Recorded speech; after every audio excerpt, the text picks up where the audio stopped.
The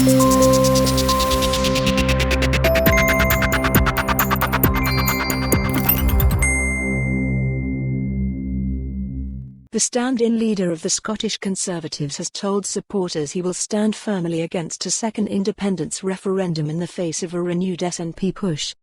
Jackson Carlaw made the comments as he insisted his party had secured a remarkable result in the general election, despite losing 7 MPs. Mr. Carlaw said he has already spoken to Boris Johnson to congratulate him on his victory and insisted the Prime Minister would put strengthening the Union at the heart of his agenda. It came as Nicola Sturgeon told Mr. Johnson he is the leader of a defeated party in Scotland and so has no right to stand in the way of a second independence referendum. The First Minister, whose party won 80% of Scotland's seats, announced she would next week publish the detailed democratic case for giving Holyrood the power to hold another referendum in 2020. Speaking in Glasgow, Mr. Carlaw said, "At the beginning of this campaign, there were confident predictions that we would have electoral wipeout in Scotland at this election." He said, "By the end the predictions had changed, and we were told we might hold on to all of them.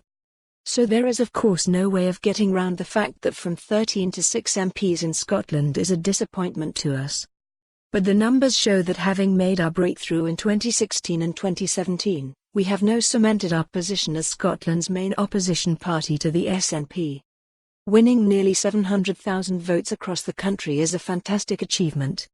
Unlike Labour, last night we largely maintained our share of the vote, with our second best showing since 1992.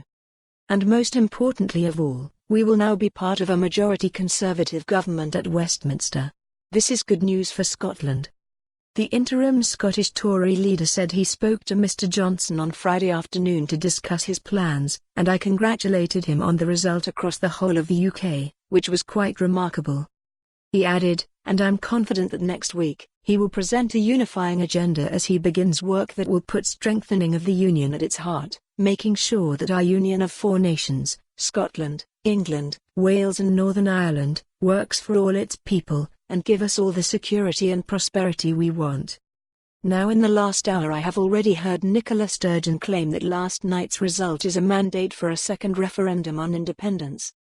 Of course, up until 10 p.m. last night that was not the story told by the SNP, it was, they said, about stopping Brexit and blocking Boris. Nonetheless the SNP has reverted to form and decided to take the vote it won yesterday as a free pass for a referendum next year. I'm clear her plan would take us back to more division and chaos. Imagine, just as the rest of the UK is now set to move on. And for more on this story, visit the news article link.